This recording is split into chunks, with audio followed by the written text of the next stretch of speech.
महर्षि, वो विराट कोहली और अनुष्का आए थे। विराज बैठ प्रसन्न हो। जी अभी ठीक। हाँ नहीं, ठीक ही रहना चाहिए। हम आपको अपने प्रभु का विधान बताते हैं थोड़ा सा। जब प्रभु किसी पर कृपा करते हैं, ये वैभव मिलना कृपा नहीं है, ये पुण्य है। पुण्य से एक घोर पापी को भी देखो, पाप करके भी उनका कोई पुण्य है जिससे वो सुकृत पूर्व के सुकृतवश चल रहे हैं, नया पाप है। ये वैभव बढ़ना या यश बढ़ना ये भगवान की कृपा नहीं मानी जाती। भगवान की कृपा मानी जाती है अंदर का चिंतन बदलना, जिससे आपके अनंत जन्मों के संस्कार भस्म होकर और अगला जो है वो बड़ा उत्तम होगा। अंदर के चिंतन से होता है, बाहर से कुछ नहीं होता। मात्र अंदर का चिंतन। अच्छा, अंदर का चिंतन हम लोगों का स्वभाव बन गया बहिर्मुखी। बहिर्मुखी मतलब बाहर, बाहर यश कीर्ति लाभ विजय, इससे हमको सुख मिलता है। अंदर से कोई मतलब नहीं रखता कोई विरला ही अंदर से। अब क्या होता है, भगवान जब कृपा करते हैं तो संत समागम देते हैं, फिर दूसरी जब कृपा होती तो विपरीतता देते हैं, और फिर अंदर से एक रास्ता देते हैं। ये मेरा रास्ता है, ये परम शांति का रास्ता है, ये शांति का रास्ता नहीं। भगवान वो रास्ता देते हैं और जीव को अपने पास बुला लेते हैं। बिना प्रतिकूलता के संसार का राग नष्ट नहीं होता।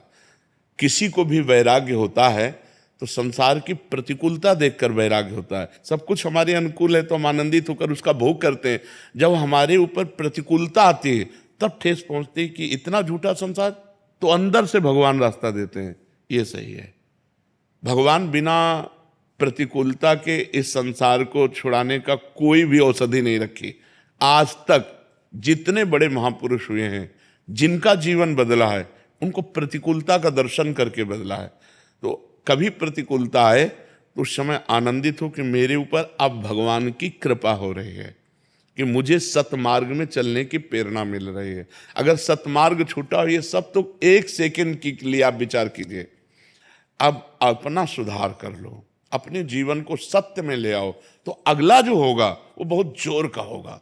चाहे जन्म हो तो श्रीवान कुलवान धनवान वैभव संपन्न ऐसे, और भक्ति की अनुकूलता, भक्ति की अनुकूलता। खास बात श्रीवान धनवान कुलवान नहीं, खास बात भक्ति की अनुकूलता। अगर इस जन्म में भगवत प्राप्ति नहीं हुई तो भगवान श्री कृष्ण ने गीता में कहा है कि मेरे भक्त का नाश नहीं होता। मैं कुलवान धनवान श्रीवानों के कुल में जन्म देता हूं और फिर पुनः भक्ति का माहौल देता हूं, और पूर्व का जो भजन छूटा हुआ हो वहीं से उसको। अब बिल्कुल ऐसे ही रहो जैसे रह रहे हो, बिल्कुल संसारिक बन करके रहो, लेकिन अंदर का चिंतन आपका बदल जाए। अंदर के चिंतन में आपकी यश की भावना न रह जाए, अंदर के चिंतन में आपको धन बढ़ाने की भावना न रह जाए। अंदर का चिंतन हो जाए, प्रभु बहुत जन्म व्यतीत हो गए, अब एक बार आपसे मिलना चाहती हूँ, एक बार आपसे मिलना चाहते हैं प्रभु, मुझे आप चाहिए, अब संसार नहीं। तो बात बन जाएगी, तो बात बन जाएगी। तो इसलिए आनंद पूर्वक भगवान का नाम जप करो, बिल्कुल चिंता मत करो। बाबा, क्या नाम जप से हो जाएगा? पूरा। ये हम अपने जीवन का अनुभव बताते हैं। सांख्य योग और अष्टांग योग और कर्मयोग और भक्ति योग, चारों योगों में प्रवेश रहा है। पहले हम सन्यासी रहे हैं 20 वर्ष सन्यासी रहे काशी विश्वनाथ जी। तो हम सांख्य योग, अष्टांग योग, जो अष्टांग योग है ना, अष्टांग योग कर्मयोग, इन तीनों को अच्छी प्रकार जान करके और फिर भक्ति योग में आए हैं। स्वयं भगवान शंकर से बढ़कर कोई ज्ञानी तो नहीं ना, सनकादि से बढ़कर कोई ज्ञानी नहीं। वो हरिशरणम सनकादि हर समय जपते रहते हैं। भगवान शिव राम राम राम राम राम राम जपते रहते हैं। हम वृंदावनवासी प्रिया प्रीतम के उपासी, तो जो राम में राह है वही राह है, जो धा है ये रस देने वाली वस्तु है। तो हम राधा राधा राधा राधा, मतलब आप ये समझो कि हमारी इतनी तार्किक बुद्धि रही, हमारी श्रद्धालु बुद्धि नहीं रही। सन्यासी की जो बुद्धि होती है वो तर्क प्रधान होती, कसौटी पर कसने पर। तो हम केवल भावुकता में राधा राधा का प्रचार नहीं कह रहे कि हमने सुना और ऐसे ग्रंथों में पढ़ा हो, ऐसे कह रहे, स्वयं स्वाद लेके कह रहे और विश्वास के साथ कह रहे कि यदि आप राधा राधा जपते हो तो इसी जन्म में भगवत प्राप्ति हो जाएगी, इसी जन्म में। जैसे किसी से कहा जाए कि तुम सत्य बोलो, मंदिर में चढ़ के बोलो, तो हम मंदिर में नहीं, हम वृंदावन में बैठे हैं। करोड़ों मंदिर इसकी समानता नहीं कर सकते, भगवान का परम धाम है। अगर राधा राधा नाम चल रहा है तो इसी जन्म में भगवत प्राप्ति हो जाएगी। हमारी आखिरी श्वास यदि राधा, तो मुझे श्री जी की प्राप्ति, भगवान की प्राप्ति हो जाएगी, इसमें कोई संशय नहीं। और किसी साधनों की कोई आवश्यकता नहीं। आप केवल अंदर ही अंदर चलाइए और लिखिए। देखो, हम जो कह रहे हैं उसको समझो। बहुत अधिक नाम जपने की हमें चेष्टा नहीं करनी, कम संख्या हो लेकिन मन लगा करके हो।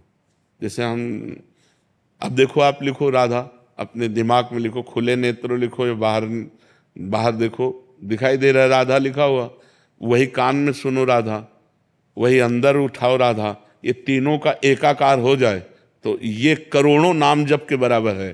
देखो, जैसे हम बोला राधा, ऐसे हम 1000 राधा नाम बोले तो हम बोला राधा, ये उपांशु है, इसे उपांशु कहते हैं।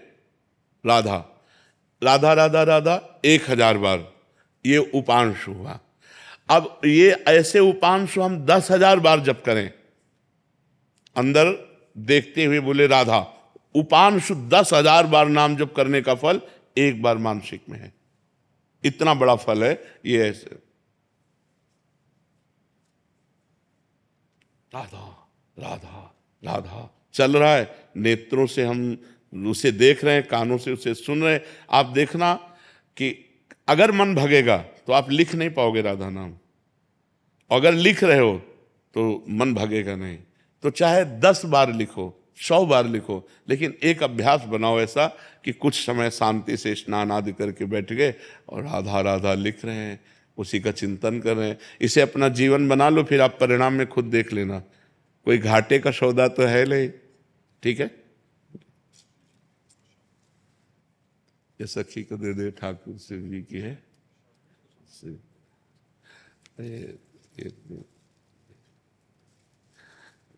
खूब आनंदित रहो, नाम जप करते रहो, प्रसन्न।